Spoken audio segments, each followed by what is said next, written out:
I've read a little bit about the rollout of the IRA, and one particular example was Governor Tim Walz in Minnesota has, I guess, accessed a lot of those funds effectively. And I'm not sure if you're familiar with what he's done and maybe how he's done it. And is that a role model for other states?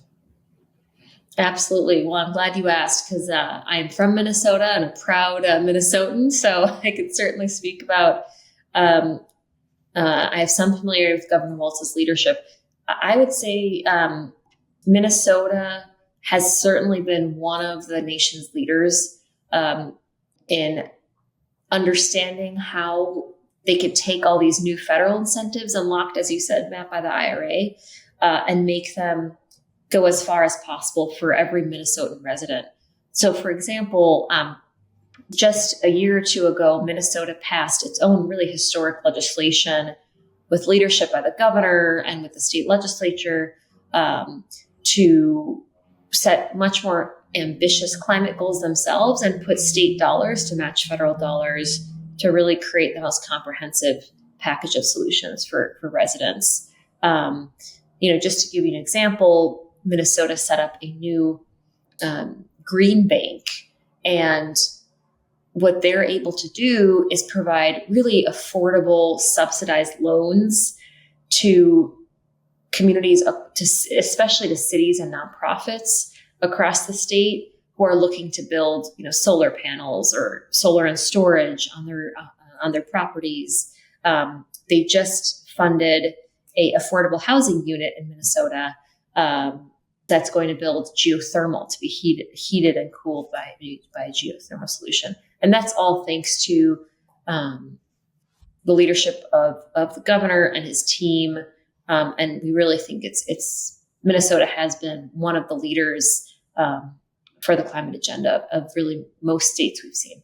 Well, I was questioning whether you're really from Minnesota because I didn't hear a you betcha or anything I like know it's kind of diluted now over the years. I left when I was 18, but once I land at Minneapolis airport, I see that Caribou coffee. It starts coming back.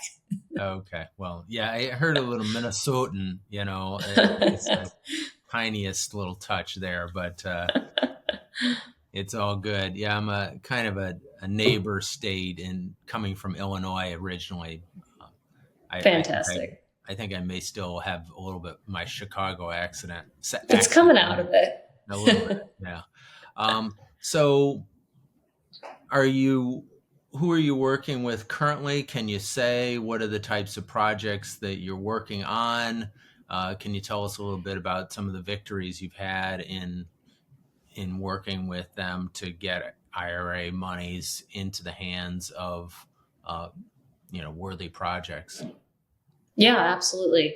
So at S2 Strategies, we run a initiative called the State Support Center, which is philanthropically funded, and so we're able to. That's our nonprofit work. So we are able to provide pro bono support to state governments in particular to help them with their clean energy policy agendas. I can give you an example of one really cool thing we're working on right now. States play a really important role in educating their residents about how they can take advantage of all these clean energy incentives that are available. Often the federal government has a harder time communicating to their residents in their states. And so we're working with a number of states, again, of different political stripes and across the country to set up roundtables, specifically trying to bring together churches, school districts, and other large nonprofit landowners in certain regions of these states, because there's a new tax incentive in which I'm going to get a little wonky, but this might be of interest to folks who work in the space.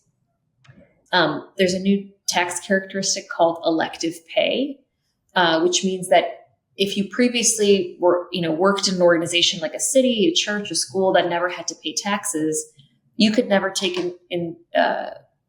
advantage of any of these tax breaks that a lot of companies get to when a company puts up solar panels or installs geothermal units. And so for the first time, elective pay has the IRS paying you cash back on what to any of these non-taxable project owners. And so that's the wonky part of it. But what's really cool is we're going to see more, again, churches, schools, city governments, city buildings, again, folks who've never had to deal with the IRS, the tax system, get up to from anywhere from 30% up to 70% off their any sort of or many sorts of clean energy projects that they choose to build. So we're helping through the state governments develop these kind of roundtables and outreach and education to these sorts of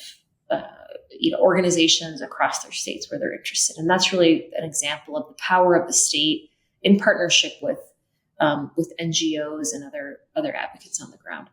Well, that's great. I mean, obviously, all those different organizations like schools and churches have rooftops and could access using solar and things like that, and reduce their energy footprint by installing it and giving them the incentive to do so. Benefits all of us to have more power capacity. Particularly now that we've got AI coming online that's going to be taking even more power. It just seems like that is a little bit of a Sisyphusing journey, is that once we seem to install a lot of solar and wind, then they figure out a way to use even more power than we're currently generating. So that's true.